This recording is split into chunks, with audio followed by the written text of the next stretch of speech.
좋으신 하나님이 주시는 은총과 또 평화가 사랑하는 여러분들에게 함께 있기를 빕니다.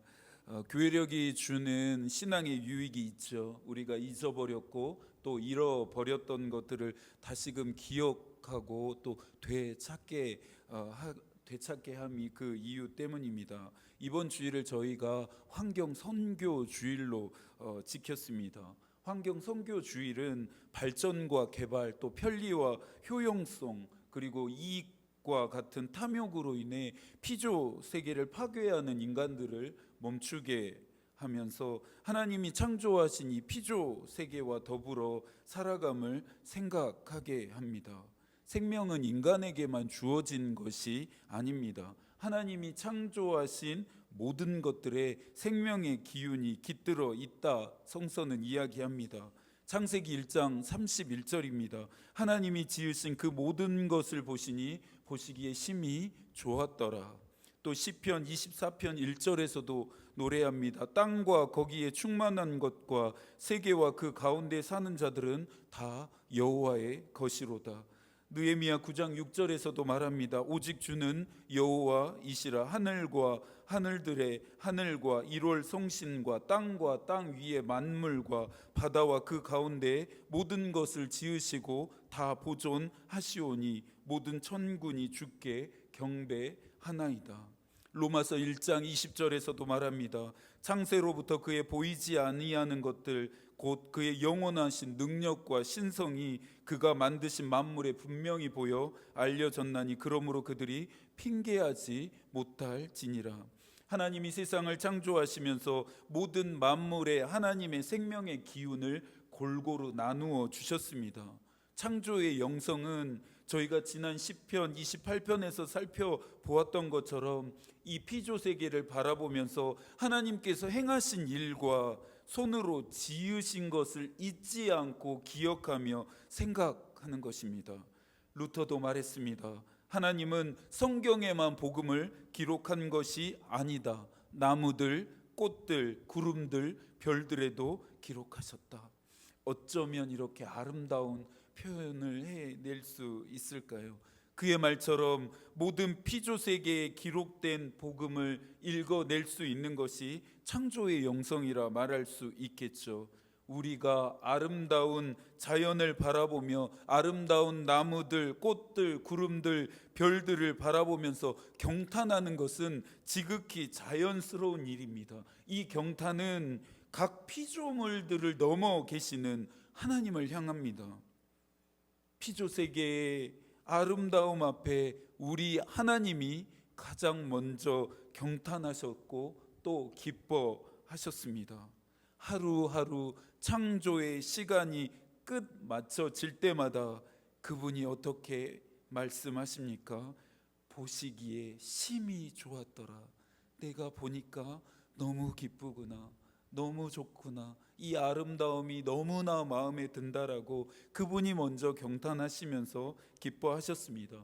육신의 정욕, 안목의 정욕, 이생의 자랑을 따라 살아가니 당연하게 현대인들은 눈이 멀어버려서 오늘도 피조세계의 아름다움을 바라보지 못한 채 살아갑니다. 이것들에 대한 어떠한 경탄도 감사도 감동도 느끼지 못한 채 살고 있습니다.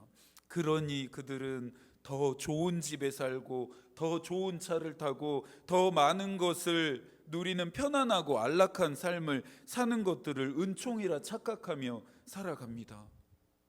물론 이런 것들도 하나님이 주시는 축복이라 말할 수 있습니다. 그런 것들이 축복이 될 수 있음을 저도 부정하지는 않습니다. 사랑하는 우리 교우들에게 이런 복들이 부어지기를 저도 기도하고 있습니다. 하지만 이 축복을 누리고 더 많이 얻어내기 위해서 피조세계를 이용하고 수단 삼아 마음대로 유린하며 망가뜨리는 것은 하나님이 우리에게 주신 더 큰 녹색의 은총을 거부하는 것과도 같습니다. 이것이 의미하는 바가 무엇입니까? 녹색의 은총에 대한 거부는 녹색의 은총을 주시고 그것을 따라 살아가길 바라시는 창조의 뜻을 거부하는 것이며, 창조의 뜻에 대한 거부는 곧 이 세상을 창조하신 창조자 되시는 하나님에 대한 거부이자 거역입니다. 인간들의 교만함과 오만함은 하나님이 창조하신 이 피조 세계 안에서 스스로가 지배자라 착각합니다. 에덴 동산 중앙에 있었던 선악을 알게 하는 나무의 실과를 계속해서 반복적으로 따 먹어버리는 실수와 실패와 죄를 저지르고 있는 것이죠. 그리스에 가면 델포이의 그 아폴로 신전 현관 기둥에는 너 자신을 알라라고 하는 말이 새겨져 있다고 합니다. 멀리 그리스까지 가지 않더라도 우리나라에도 비슷한 말이 있습니다. 자신의 분수를 알아야 한다라는 말이 있습니다. 아직 살아가야 할 날이 저는 더 많을 수도 있겠지만 살다 보니까 이 말이 참 맞다는 생각을 해보게 됩니다. 신앙생활도 그렇습니다. 교회 안에서 자신의 분수, 위치, 권한, 권위, 역량의 선을 잘 지키는 모습들에 잘 지키는 분들의 모습이 얼마나 아름다운지 모르겠습니다. 쉽지 않은 이것에 대한 균형을 가진 분들 앞에서는 목사라도 절로 고개가 숙여집니다. 교회 안에서 일어나는 분쟁, 논쟁의 원인의 대부분은 자신의 분수를 지키지 않음 때문입니다. 자신의 위치, 권한, 권위와 역량의 선을 넘으려고 하기 때문입니다. 스스로가 다른 사람을 딛고 올라서려고 하는 지배자가 되려고 하는 욕심에서부터 비롯된다 할 수 있겠죠. 고린도전서 12장에서 바울은 말합니다. 12장 10절부터 11절까지의 말씀인데요. 어떤 사람에게는 능력 행함을, 어떤 사람에게는 예언함을, 어떤 사람에게는 영들 분별함을, 다른 사람에게는 각종 방언 말함을, 어떤 사람에게는 방언들 통역함을 주시나니 이 모든 일은 같은 한 성령이 행하사 그의 뜻대로 각 사람에게 나누어 주시는 것이니라. 하나님이 이처럼 우리 한 사람 한 사람을 고유한 목적으로 그리고 다른 역할로 창조하신 목적은 우리가 한 몸이 되어 분쟁이 없이 서로를 돌아보게 하시기 위함 때문입니다. 내가 오늘 있을 수 있음은 다른 누군가의 헌신과 기도의 응답임을 우리는 잊지 않아야 합니다. 그러니 믿는 자들은 늘 가난한 마음, 늘 빚진 마음을 가지고 살아가는 사람들이어야 합니다. 이 마음이 서로 인간들만을 향해야 할까요? 그렇지 않다라고 오늘 성서는 이야기합니다. 모든 만물을 하나님이 창조하셨기 때문에 하나님의 생명의 숨결이 닿고 있는 모든 것들을 향해서도 우리가 그래야 한다라고 이야기하고 있습니다. 녹색연합의 박영신 상임 대표는 말합니다. 인간이 하나님의 주권을 무시하고 그것을 넘어섰습니다. 하나님의 다스리심, 그 지배 방식과 품성을 무시하고 탐욕에 사로잡힌 인간 자신의 지배 방식으로 지배하였습니다. 주먹만한 인간의 두뇌, 더럽기 짝이 없는 인간의 마음, 그것이 절대의 자리로 올라섰습니다. 그러한 인간의 머리와 마음의 잣대로 하나님을 바라보고 하나님의 뜻을 풀이했습니다. 그는 욕심으로 뒤범벅이 된 인간 중심의 독단과 독점의 지배 방식을 꼬집어 말하고 있습니다. 인간 중심의 인식론이 하나님이 만드신 이 피조 세계를, 하나님이 창조하신 만물들을 어떻게 파괴하고 있는지, 그리고 그에 대한 대가가 무엇인지를 우리는 지금 뼈저리게 경험하고 있고 앞으로도 경험해 갈 것입니다. 그의 이야기에 좀 더 귀를 기울여 보고 싶습니다. 인간이 하나님의 주권을 인정하지 않고 자기를 내세우면서 하나님의 주권을 무시하고 자기의 단독의 주권을 행사하고자 하는 탐욕에 빠져들면서 자연 생태계를 아무렇게나 깨고 뭉개버리게 되었다라고 말합니다. 눈앞의 이익 때문에 자기의 편리를 위해서, 인간들의 편리를 위해서, 인간들의 부를 증식시키기 위해서라면 아무 짓이나 어떤 머뭇거림도 없이 다 해대고 있다라고 그가 이야기합니다. 산도 깨 허물고 강도 잘라 꺾어버리고 바다도 뭉개 없애버리고 땅과 하늘과 바다의 생물들을 멸종시키고 있다라는 것입니다. 욕심과 탐욕이라는 공기를 들이마시고 사는 인간들의 세상의 민낯입니다. 67개국의 270명의 과학자들이 참여한 기후변화에 관한 정부 간의 협의체인 IPCC의 6차 보고서가 발표되었습니다. 이 보고서의 내용은 우리의 예측과 예상을 훨씬 더 뛰어넘는 결과들을 보고하고 있기 때문에 주는 충격이 훨씬 더 큽니다. 지구 곳곳에서 지금 이전에 경험하지 못했던 자연재해가 계속되어지고 있습니다. 지구 한쪽에서는 뜨거운 열기에 피조 세계가 다 마르고 불타가고 있습니다. 다른 한편에서는 노아의 방수 때 그 홍수 때처럼 이 홍수로 인해 모든 것이 물에 잠겨 버리고 있습니다. 이것들의 원인이 지구의 온난화임을 우리는 잘 알고 있습니다. 날이 갈수록 지구의 온도가 상승해 가고 있음을 오래 전부터 과학자들과 기상 전문가들이 지적해 오고 있습니다. 그들은 지구의 평균 기온이 지난 산업혁명 이후에 약 1.09도가 급상승했다라고 말합니다. 급속도로 올라가고 있는 지구의 온도로 인해 우리가 살고 있는 이 지구가, 이 세상이 몸살을 앓고 있는데요. 그것들에 대한 결과가 지금 우리가 마주하고 있는 여러 가지의 크고 작은 재해와 재난들이라 할 수 있습니다.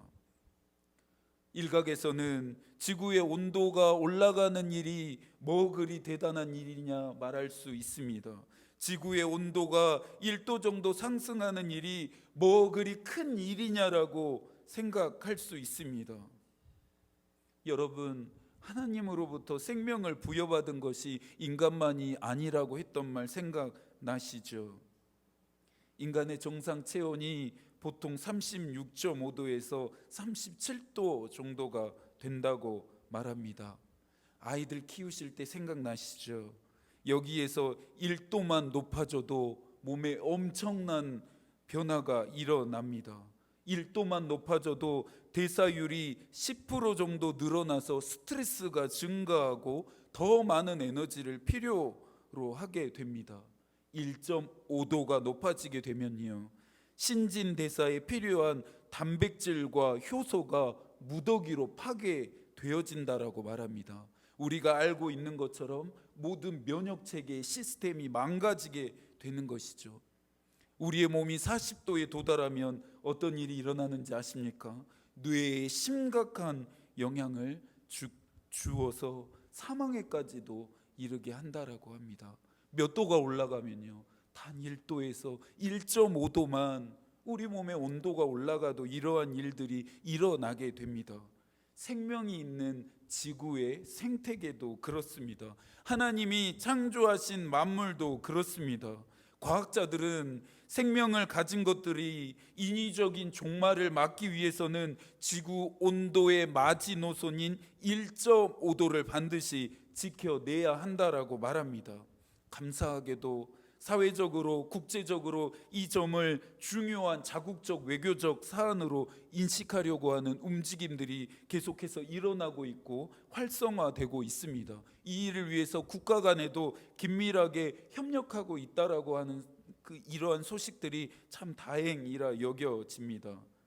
그런데 여러분, 지금 일어나고 있는 이 일들은 단순히 인위적인 종말의 서막에 불과하다는 사실을 알아야 합니다.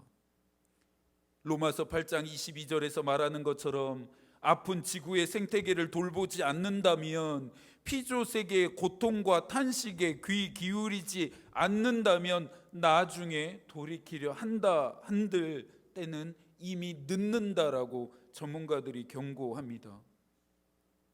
조금 전 IPCC 6차 보고서는 지구의 온도가 더 오르게 되었을 때 일어나게 되어질 일들에 대해서도 전망하고 있습니다.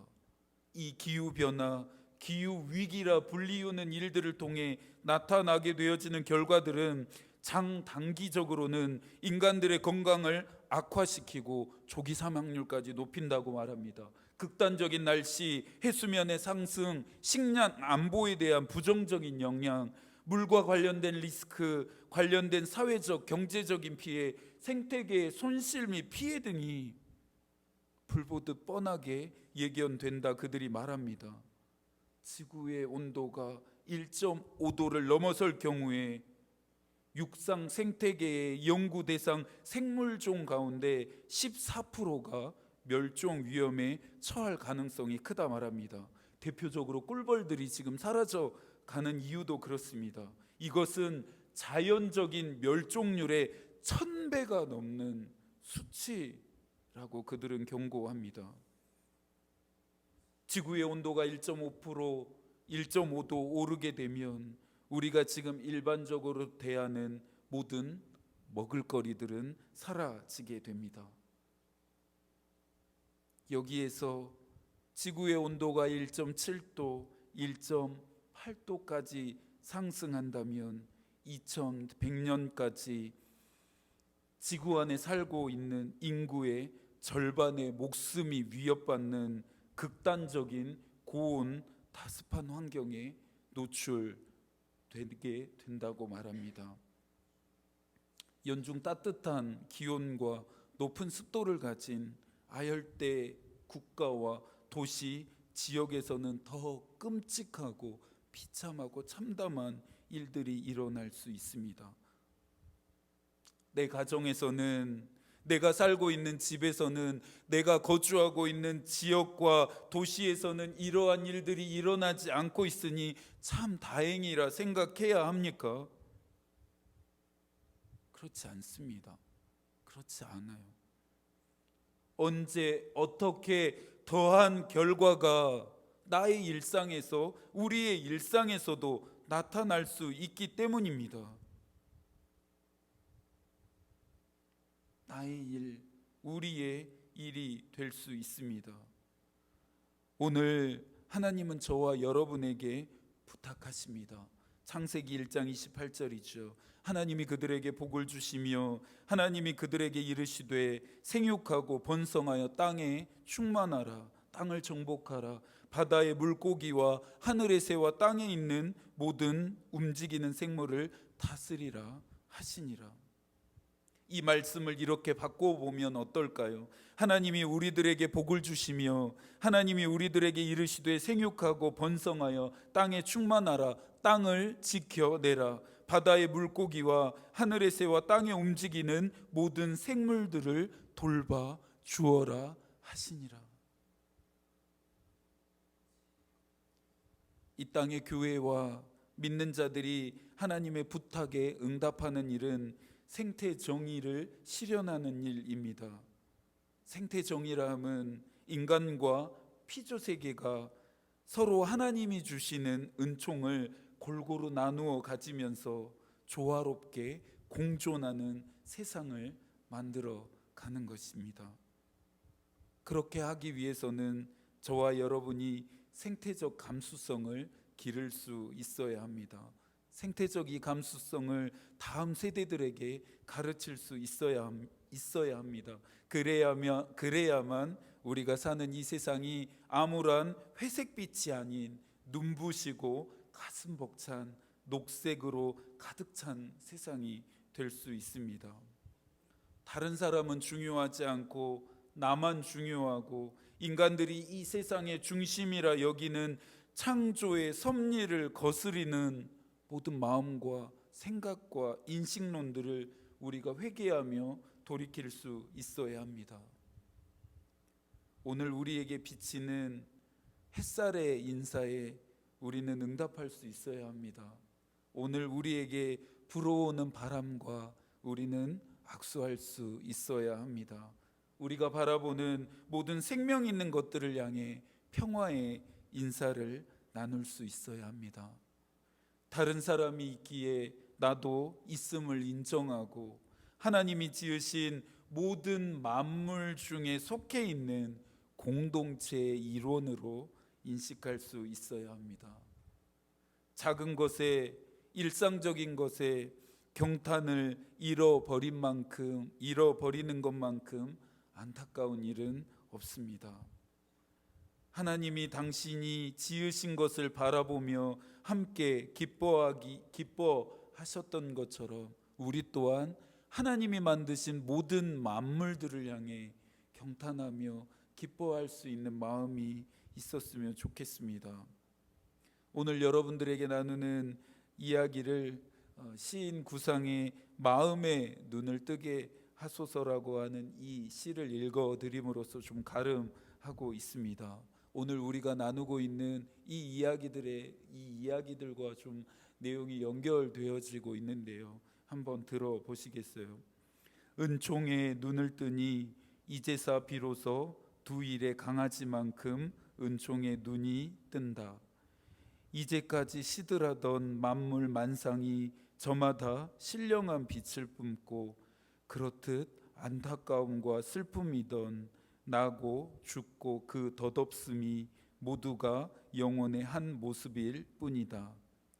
이제야 하늘이 새와 꽃만을 먹이고 잎이 시는 것이 아니라 나를 공으로 기르고 살리심을 눈물로써 감사하노라. 아침이면 해가 동쪽에서 뜨고 저녁이면 해가 서쪽으로 지고 때를 넘기면 배가 고프기 매한 가지지만 출구가 없던 나의 의식 안에 무한한 시공이 열리며 모든 것이 새롭고 모든 것이 소중스럽고 모든 것이 아름답다. 남은 한 주도 하나님이 여러분과 함께 하시기를 빕니다. 하나님의 마음이 우리의 기도가 되고 하나님의 뜻이 우리의 길이 되기를 빕니다. 아멘.